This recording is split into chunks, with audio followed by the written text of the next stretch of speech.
So welcome back. अब हम लोग पढ़ने वाले हैं unit number 4। Please follow along. Unit number 4 यानी कि यूनिट नंबर 4 कौन सा है? परफॉर्मेंस ऑफ कॉन्ट्रैक्ट है। परफॉर्मेंस ऑफ कॉन्ट्रैक्ट में जब हम लोग पढ़ना स्टार्ट करेंगे, सबसे पहले हमें बोलना पड़ेगा परफॉर्मेंस का मतलब क्या होता है? Fulfilment of obligations to the contract. जहां पर भी हम लोग ये बोल पाते हैं ना कि ऑब्लिगेशन फुलफिल हो रही है, उसको बोला जाता है परफॉर्मेंस करना। परफॉर्मेंस जो होती है वो इधर परफॉर्म हो सकती है और ऑफर टू परफॉर्म हो सकती है, यानी कि अभी कर रहे हैं या फिर बाद में भी कर रहे हो सकते हैं। परफॉर्मेंस दो तरह की होती है, एक्चुअल परफॉर्मेंस हो सकती है या ऑफर टू परफॉर्म, जिसको अटेम्प्टेड परफॉर्मेंस या टेंडर ऑफ परफॉर्मेंस भी बोला जाता है। प्लीज इसको साथ साथ स्टडी करना, साथ साथ अच्छे से पढ़ना और नोट्स को देखते हुए पढ़ना इसमें, ठीक है। चलिए आगे बढ़ते हैं। Actual performance has done what he had undertaken to do. Has done what he had undertaken to do, जो उसने बोला हुआ था वो उसने कर दिया। की वर्ड है हैज डन। अंडरटेकन की जगह आप लोग लिख दो ना what he has promised to do works. Has done बहुत इंपॉर्टेंट है यहाँ पर, ठीक है।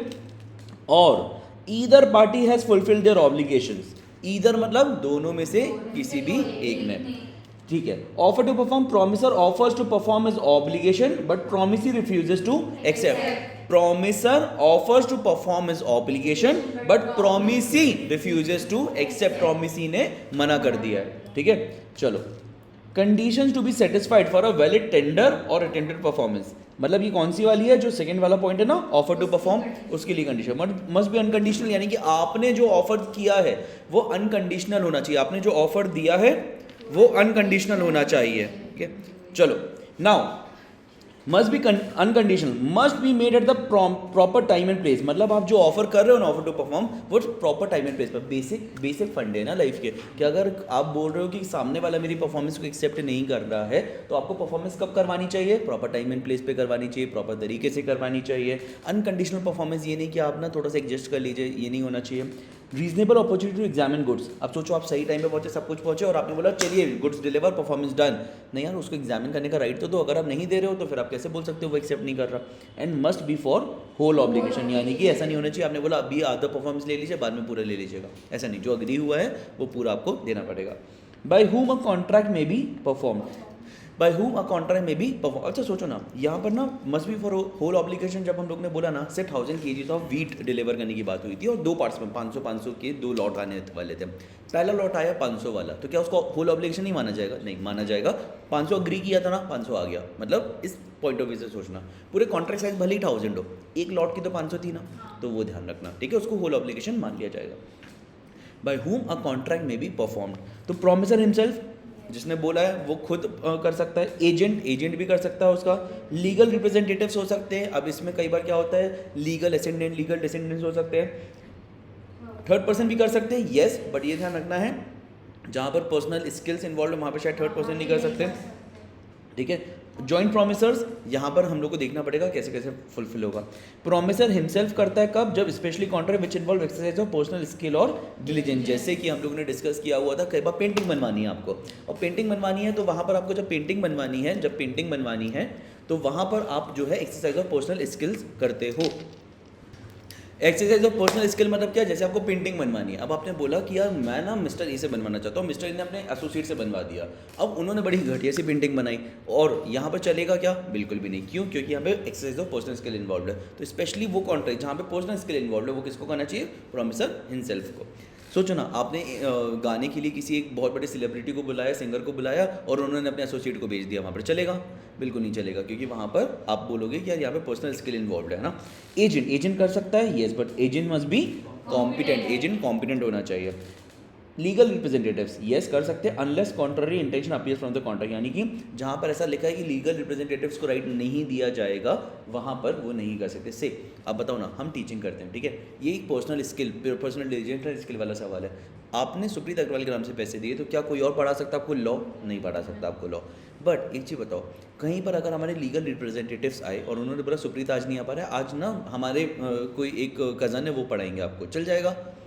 बट अगर कॉन्ट्रैक्ट ऐसा लग रहा है कि हाँ ये अग्री किया था आप लोगों ने, सुप्रीत और any faculty selected by Supreet, तो फिर वहाँ पर चल जाएगा, है ना, तो वहाँ पर चल जाता है। Okay, third person, if accepted by promisee, however promisee afterwards can not enforce against promisor, यानी कि यहाँ पर जो प्रोमिसी उसने एक्सेप्ट कर लिया, से हमने बोला कि हमारी जगह हमारे कज़न पढ़ाएंगे और आप लोगों ने एक्सेप्ट कर लिया, ठीक है। अब आप लोग बाद में आके नहीं बोल सकते नहीं सुप्री से परफॉर्मेंस मिला मतलब नहीं चलेगा। आपने जो अग्री कर लिया प्रॉमिसी ने, वो एक बार अग्री कर लिया और वो आगे तक सस्टेन करेगा, उस केस में थर्ड पर्सन कर सकते हैं। व्हाट इफ प्रॉमिसी ने एक्सेप्ट नहीं किया, फिर थर्ड पर्सन कर सकते हैं परफॉर्म? नहीं, फिर कर ही नहीं सकते, मतलब होता है ना कर ही नहीं सकते। अच्छा, जॉइंट प्रॉमिसर, जॉइंटली फुलफिल करना होता है इन लोगों को। जॉइंट प्रॉमिसर जो होते हैं ना, इन लोगों को जॉइंटली फुलफिल करना होती है अपनी liabilities. If one dies, legal representative plus remaining promisor जो होते हैं वो फुलफिल कर रहे होते हैं। अगर एक की डेथ हो जाती है ना, तो जो लीगल रिप्रेजेंटेटिव्स होते हैं प्लस जो रिमेनिंग प्रॉमिसर्स होते हैं वो लोग फुलफिल कर रहे होते हैं। सबके सब मर गए तो लीगल रिप्रेजेंटेटिव्स ऑफ ऑल, ठीक है। अब यहाँ पे एक बादल बना हुआ है बहुत ही बढ़िया सा। Can a contract which involve exercise of personal skill be perform by legal representatives? No, such a contract comes to an end on the death of the promisor. अब पता है यहाँ पे गड़बड़ क्या होता है? नहीं, वॉइड ही नहीं, कम्स टू एन एंड बोलना, ठीक है। अब समझना यहाँ पे प्रॉब्लम क्या होता है ना, हम इसलिए इसको अलग से बादल में लिखा हुआ था, हम लोग ने रेगुलर क्लास में भी कवर किया था, एक बार फिर से कवर करते हैं। यहाँ पर ना जब आप लोग बोलते हैं ना लीगल रिप्रेजेंटेटिव्स, बहुत सारे लोग ये बोलते हैं नहीं क्योंकि पर्सनल स्किल है वही होता है, वही उसी को करना पड़ेगा, वो मर गया वो नहीं कर सकता। बट यहाँ पे ना एक सेकंड पॉइंट बहुत ज़्यादा इंपॉर्टेंट होता है। वो सेकंड पॉइंट पता कौन सा पॉइंट है? जहाँ पे लिखा है कि डेथ ऑफ द प्रॉमिसर अगर हो जाती है ना, तो यहाँ पर वो contract comes to an end हो जाता है, यानी कि वो कॉन्ट्रैक्ट खत्म हो जाता है। और यही वर्ड्स आपको लिखने पड़ेंगे। आपने वॉइड लिखा है, कुछ भी लिखा ना, थोड़े से मार्क्स कट सकते हैं, इसलिए प्लीज़ ये इसको स्टार मार्क कर लेना, ठीक है। फेवरेट क्वेश्चन भी है, कई बार आ जाता है। ओके, चलिए अब आते हैं सक्सेशन वर्सेस असाइनमेंट। सक्सेशन मतलब क्या? इसके लिए हम लोगों ने एग्जांपल लिया था। सक्सेशन मतलब जहाँ पे आपको पूरी लाइबिलिटी एंड असेट दोनों मिल रहे हैं। जैसे कि एक फादर ने अपनी प्रॉपर्टी अपने सन या डॉटर को ट्रांसफर किया, वहाँ पे सक्सेशन माना जाता है। असाइनमेंट जहाँ पर हम लोग ने बोला होता है ना, वहाँ पे सिर्फ बेनिफिट मिल रहे हैं। जैसे हम लोगों ने बोला, हमने अपने एक स्टूडेंट को बोला कि हमें किसी और दूसरे स्टूडेंट से पैसे लेने थे, अब आप हमें ना देकर आप उसी से ले लेना, तो ये जो हो गया ये असाइनमेंट हो गया। यहाँ पे सिर्फ पावर मिलती है, लाइबिलिटीज़ नहीं मिलती हैं कुछ भी। चलो, when both burden and benefits are transferred उसको बोला जाता है succession. When only benefits are transferred उसको बोला जाता है असाइनमेंट। एग्जाम्पल क्या है? Succession of father's property to the son after the death of the father. यहाँ पर असाइनमेंट में assignment of rights to realise the debts from the debtor, यानी कि डेटर से हमने बोल दिया हमारा कोई डेटर था उससे हमें पैसे लेने, अब हम ना लेकर अब आप ले लीजिएगा। This is called as assignment. यहाँ पे सिर्फ पावर मिलती है, ठीक है। Admission of a partner, admission of partner दोनों साइड नहीं आएगा। क्यों आएगा? दोनों ही साइड नहीं, तो एडमिशन ऑफ अ पार्टनर और पार्टनरशिप फर्म की लिए बात कर रहे हो? अच्छा हाँ, तो वहाँ पे सक्सेशन में आना चाहिए वो। क्यों ऐसा होना चाहिए? क्योंकि वहाँ पर ना आपको ऑब्लिगेशंस भी मिल रहे हैं और आपको वहाँ पर लाइबिलिटीज़ भी मिल रही हैं, आपको लाइबिलिटीज़ भी मिल रही हैं, आपको बेनिफिट्स भी मिल रहे हैं, ठीक है। बट ये ध्यान रखना कि आप उसके एग्जाम्पल में ही मत लिख कर आना एडमिशन ऑफ अ पार्टनर। थोड़ा एग्जाम्पल से अवॉइड करना उसको लिखने को, जब तक कि स्पेसिफिक एग्जाम्पल ना मांगा जाए, ठीक है, क्योंकि उसमें और भी इफ्स एंड बट्स होते हैं जो कि वहाँ पे कंसिडर करने पड़ते हैं। चलो, the liability of the son will be limited to the extent of the property inherited by him. जितना उसने प्रॉपर्टी इनहेरिट किया वही था। से फादर की प्रॉपर्टी थी 100 करोड़ की और लाइबिलिटी थी 150 करोड़ की, तो सन को कितना चुकाना पड़ेगा? 100 करोड़ तक का, ठीक है। Okay, some points about joint promises. यहाँ पर can promisee compel any one joint promisor to perform? Yes, unless otherwise expressly agreed. अगर कहीं पे लिखा हुआ है कि इस एक को नहीं बोल सकते, सबको एक साथ ही बोलना पड़ेगा, तो सबको बोलना पड़ेगा, अदरवाइज एक को बोल सकते हैं। कैन परफॉर्मर आस्क, अच्छा पता है इसमें आप लोग को क्या करना चाहिए, ऑल तो हमने तो बना कर दिया ही है, फिर भी इसके अंदर जहाँ पे अनलेस अदरवाइज अग्रीड आता है ना, तो वहाँ पे आप एक अलग से केस बना लिया करो कि कब ऐसा होगा कि अलाउ किया जा सकता है ना। चलो, can performer ask for contribution from other joint promiser? Yes, किस शेयर में? Equally, unless contrary intention appears. जैसे आज हम लोग एक क्वेश्चन डिस्कस कर रहे थे जहाँ पर हम लोगों ने क्या बोला था कि एक लिमिटेशन लगा दी थी, है ना, तो लिमिटेशन तक का फिर होना चाहिए। What if one any one और मोर डिफॉल्ट्स, किसी एक ने डिफॉल्ट कर दिया तो बाकी लोगों को बियर करना पड़ेगा, so others would bear the loss. Does release of one joint promisor discharge other joint promisors as well? No, they will still be liable. Time and place for performance की बात करते हैं। टाइम एंड प्लेस क्या होना चाहिए? अगर कोई application भी नहीं चाहिए और तो कोई टाइम भी स्पेसिफाइड नहीं है, तो कब? Within reasonable time based on case to case basis. Application चाहिए बट नो टाइम स्पेसिफाइड, तो कब? जब यूजुअल आवर्स ऑफ बिजनेस हो तब वहाँ पर किया जा सकता है। टाइम क्या होना चाहिए? मेंशन ही नहीं किया, तो यूजुअल टाइम। फिर application and on day and time and place, मतलब एप्लीकेशन भी है, डेट और टाइम भी है, तो apply for performance at proper time and place within usual business hours, ठीक है। No application and no place fixed, ना कोई एप्लीकेशन ना कोई प्लेस फिक्स, तो रीजनेबल प्लेस। इन मैनर और at prescribe sanction by promisee, तो जैसा प्रिस्क्राइब किया है, ठीक है। आई होप ये भी क्लियर होगा। कोई भी डाउट होता हम लोग एंड ऑफ द सेशन में एक बार डिस्कस कर लेते हैं। फिर बात करते हैं performance of reciprocal promises. Reciprocal promise मतलब where the performance of one promise depends on the other promise, ठीक है। तो यहाँ पर promiser not bound to perform unless reciprocal promise ready and willing to perform। से आपको पता है हम ना सेशंस के लिए कई बार ट्रैवल करते हैं, ठीक है। अब आपको पता है वहाँ पर एक केस आया एक बार कि हमने यहाँ से वादा कर दिया था कि सर हम वहाँ पर जाएंगे और वहाँ पर ये सेशन डिलीवर करके आएंगे 2 दिन के लिए, ठीक है। बट हैविंग सेड डेट आपको ना हमारा अकोमोडेशन, फूड एंड ट्रैवल का अरेंजमेंट करना पड़ेगा, ठीक है। और हम वहाँ पर जाएंगे और सेशन करवा कर आ जाएंगे। वहाँ से उन्होंने बोला ठीक है। यहाँ से एक प्रॉमिस हमने किया, एक प्रॉमिस उन्होंने किया कि ठीक है सर हम आपका ये सब अरेंजमेंट करके आपको भेज देंगे, 1 दिन पहले आपके पास आ जाएगा सारा अरेंजमेंट, आप वहाँ पे चले जाइएगा, ठीक है। अब यहाँ से उन्होंने वो अरेंजमेंट नहीं किया, हमारे लिए नहीं किया, 1 दिन पहले तक अरेंजमेंट नहीं किया। और वो लोग बोल रहे हैं कि आप वहाँ पर पहुँचे क्यों नहीं, हमने सेशन क्यों नहीं डिलीवर किया, will it work? No. So promisee not want to perform unless reciprocal promisee ready and willing to perform। promiser not want to perform unless reciprocal promisee not willing to perform। ध्यान रखोगे इस चीज़ को। जैसे हमारे case में हुआ ना, हम कब तक लायबल नहीं है, जब तक वो सामने वाला उन कंडीशन को फुलफिल करने को रेडी नहीं है जो हमने कंडीशन वहाँ पर दी हुई थी। Order of performance would be either as fixed और हाउएवर द ट्रांजेक्शन रिक्वायर्स। जैसे इन दिस केस या तो फिक्स कर लिया जाए या फिर हाउएवर द ट्रांजेक्शन रिक्वायर्स। जैसे हमारे केस में वैसे तो हमने फिक्स कर लिया था कि आप पहले बुक करके दोगे 1 दिन पहले, फिर हम वापस जाएंगे, बट नहीं भी किया होता तो वो लोग ये बोल सकते कि अरे आप जाके सेशन दो ना, हम जब तक करते हैं होटल। चलेगा नहीं ना भाई, हमें सेशन में जाने से पहले होटल चाहिए ना, वहाँ पे रुकने के लिए, आराम करने के लिए, फिर हम सेशन लेने जाएंगे। तो ट्रांजेक्शन जैसा रिक्वायर करे वैसा हो सकता है।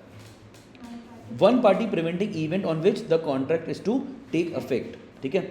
अब जैसे हम ही ने यहाँ पर बताया कि वो लोग ना वो एक्शन लेने को ही तैयार नहीं थे। अब जब हम वहाँ जिस यूनिवर्सिटी में, जिस कॉलेज में पहुँचे ना, वहाँ पे उन्होंने ऐसा कर दिया कि अब आप सेशन नहीं ले सकते जब तक वहाँ से वेरिफिकेशन OTP नहीं आएगा ना, आप सेशन नहीं ले सकते, ठीक है। और उन्होंने अपना प्रोसेस फॉलो किया और उन्होंने रोक दिया वो कि नहीं हो सकता आपका परफॉर्मेंस सेशन जब तक ये चीज़ नहीं होगी। अब बताओ, one party preventing event on which the contract is to take place, हम वहाँ पर पहुँच गए, दूसरी पार्टी OTP देने को तैयार नहीं है जिनके साथ हमारा कॉन्ट्रैक्ट था, और उस वजह से वो जो लेक्चर है वो स्टार्ट ही नहीं हो पाया।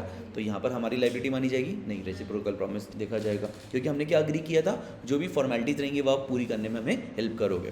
Okay, first performance on which second performance depends not perform, यानी कि जैसे हमने बताया ना हमारा होटल था, वो परफॉर्मेंस फुलफिल होती तो सेकेंड परफॉर्मेंस हो पाती, उन्होंने पहली वाली ही नहीं की। अच्छा, इसमें और फर्स्ट पॉइंट में क्या फ़र्क है? विलिंग टू परफॉर्म, वो उन्होंने बोला हम नहीं कर पाएंगे जी होटल, अब नहीं कर पाएंगे बोलना और नहीं करने में बहुत फ़र्क है। नहीं कर पाएंगे मतलब विलिंगनेस नहीं है आपकी करने की, ठीक है।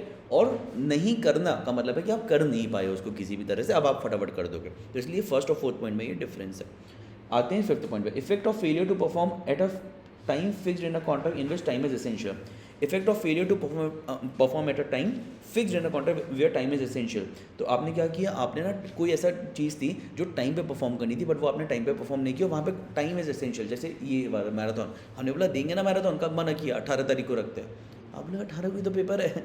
तो यहाँ पे टाइम इज एसेंशियल, यहाँ पे टाइम इज एसेंशियल। तो यहाँ पर अगर आपने नहीं दिया ना तो कॉन्ट्रैक्ट क्या बन जाता है? वॉइडेबल। टाइम एसेंशियल नहीं होता तो क्या वॉइडेबल नहीं होता, बट आपको कॉम्पेंसेशन जरूर मिलता है, आपका मैराथन नहीं कर पाएगा। बट यहाँ पे टाइम एसेंशियल है तो यहाँ पर क्या दिया जाएगा? No compensation unless at the time of acceptance notice is given of intention to do so. यानी कि effect of acceptance of performance at the time other than agreed upon, आपने बोल दिया हाँ ठीक है आप 2 तारीख को नहीं करवा पा रहे हो, आपने एक काम करना 8 तारीख को करवा देना, I am okay with it. तो जब 8 तारीख को करवा रहे हैं फिर आप बाद में आकर नहीं बोल सकते कि यार 8 तारीख को क्यों करवा रहे हो, कुछ रिलेटेबल लग रहा है, कुछ थोड़ा सा रिलेटेबल लग रहा है क्या? हाँ, रिलेटेबल तो होना चाहिए आप लोगों के लिए ये चीज़। चलिए आगे बढ़ते हैं। Agreement to do impossible act, agreement to do impossible act. Initial impossibility है, शुरू से ही इम्पॉसिबल है, दोनों को पता है तो कॉन्ट्रैक्ट वॉइड है। जैसे कूदने वाला, कूद के जिंदा बच के आओगे तो। अननोन टू बोथ तो भी वॉइड है क्योंकि इम्पॉसिबल है ना, नहीं भी पता था तो तुम लोगों की गलती, कॉन्ट्रैक्ट की थोड़ी गलती।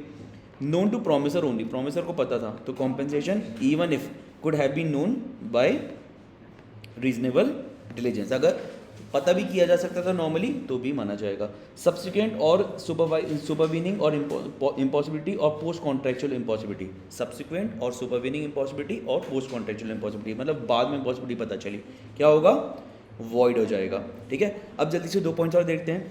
Reciprocal promise to do certain things that are legal and also some other things that are illegal, तो वो लीगल वाला वैलिड माना जाएगा, इलीगल वाला वॉइड माना जाएगा। Alternate promise, one branch being illegal, legal वाला वैलिड माना जाएगा, इलीगल वाला वॉइड माना जाएगा, ठीक है। Okay, so now let's come to appropriation of payments. Appropriation of payments की बात करते हैं। अब देखो ये ध्यान रखना, अप्रोप्रिएशन ऑफ पेमेंट जो है ना वो थोड़ा डिफिकल्ट है, ठीक है। तो वो करते हुए आगे डिस्कस करते हैं, एग्जाम्पल लेते हुए, ठीक है। Where debt to be discharge is indicated, debt जो डिस्चार्ज है ना वो इंडिकेट किया गया है, यानी कि यही वाला पैसा देना है, समझना। इसमें एक एग्जाम्पल लेते हैं हम लोग, प्लीज़ लिखिए, इसमें एक एग्जाम्पल ले लेते हैं हम लोग। ऑल दो आप लोग के पास लिखा होना चाहिए, हम लोग ने पढ़ा था, बट फिर भी हम लोगों ने बोला है कि 3 चीज़ें हैं यहाँ पर, हम लोगों ने बोला हुआ है 3 चीज़ें हैं यहाँ पर, एक इन्वॉइस, दूसरा इन्वॉइस, तीसरा इन्वॉइस, है ना। एक इन्वॉइस है से 10,000 रुपये का, दूसरा इन्वॉइस है से 20,000 रुपये का, और तीसरा इन्वॉइस है से 30,000 रुपये का, और हमने आपको पेमेंट कर दिया है 30,000 रुपये। तो आप कौन सा वाला 30,000 रुपये जोड़ोगे इसमें, कौन सा वाला 30,000 रुपये से एडजस्ट करोगे इसको। तो जहाँ पे इंडिकेट किया गया है, से हमने बोला कि फर्स्ट और सेकंड इन्वॉइस क्लियर कर दीजिए, वहाँ पे फर्स्ट एंड सेकंड किया जाएगा। Where debt to be discharge is not indicated, तो आप अपने हिसाब से किसी में भी लगा सकते हो, 1 और 2 में भी लगा सकते हो, आप 3 में भी लगा सकते हो। आप ये भी कर सकते हो कि 2 का जो 20,000 रुपये है वो, और 3 का 10,000 रुपये आप वो भी कर सकते हो, नॉट एन इशू। बट कोई भी डिस्प्यूटेड डेट में नहीं लगा सकते।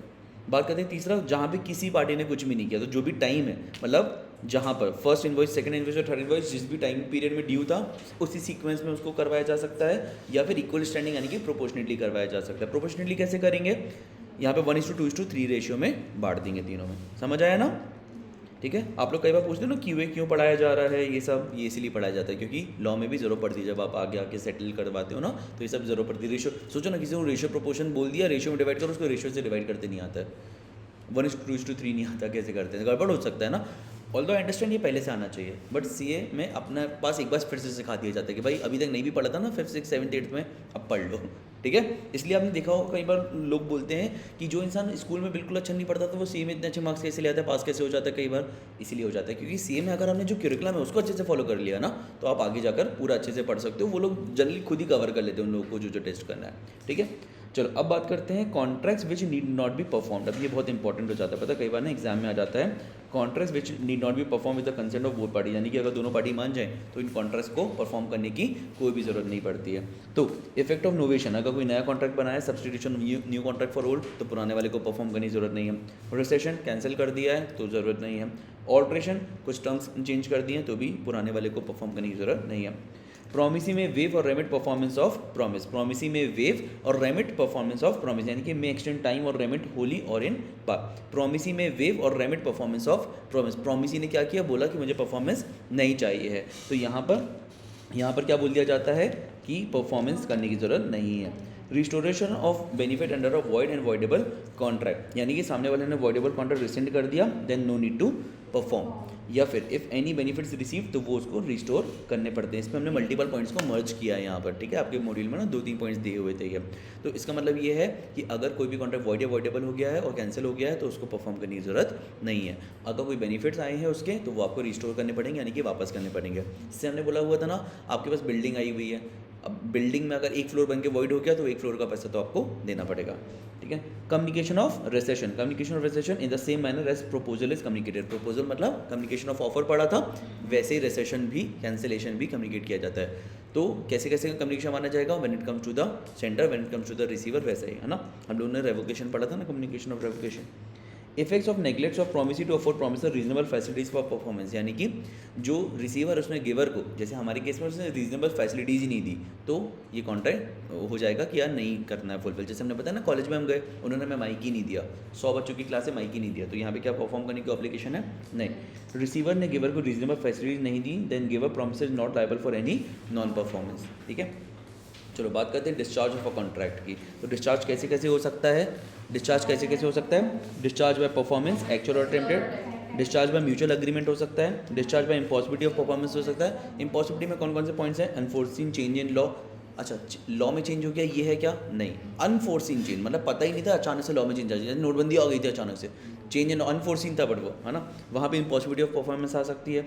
किसी ने किसी को बोला मैं आपको 500 के 1000 नोट सप्लाई करूँगा, नोटबंदी हो गई, बंदी हो गए नोट्स, ठीक है। Destruction of subject matter, non existence और non occurrence of pre conditions और डिक्लेरेशन ऑफ वॉर, ठीक है। आई होप ये सारे पॉइंट्स हम लोगों ने पहले से पढ़े हुए थे, आपको पता होंगे, बट एक पॉइंट हमें समझाना है जो कि नॉर्मली समझ में नहीं आता है, which is destruction of subject matter. तो जिस चीज़ के बारे में बात करें, जैसे हम एक पेनड्राइव के बारे में बात करें तो उसमें कुछ डेटा या लेक्चर्स थे और वही डिस्ट्रॉय हो गए, तो वहाँ पर इम्पॉसिबिलिटी ऑफ परफॉर्मेंस हो जाएगा।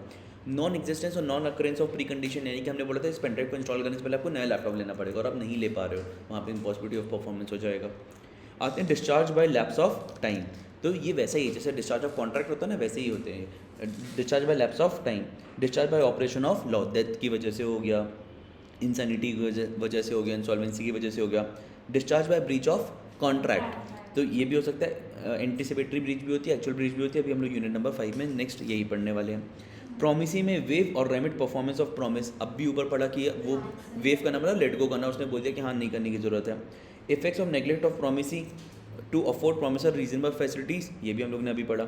मर्जर ऑफ राइट्स, अब कई बार क्या होता है दो राइट्स मर्ज हो जाते हैं, ठीक है। अच्छा ये वाला कौन सा था इफेक्ट ऑफ नेग्लेक्ट, वो अभी माइक वाला एग्जांपल दिया ना, माइक ही नहीं दिया तो फिर हम परफॉर्म नहीं कर पाएंगे, तो यहाँ पर कॉन्ट्रैक्ट डिस्चार्ज हो जाएगा।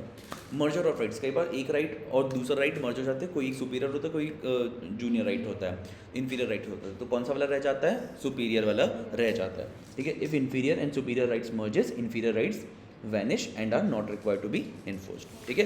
That is how we have covered unit number 4 का छोटा सा रिवीजन।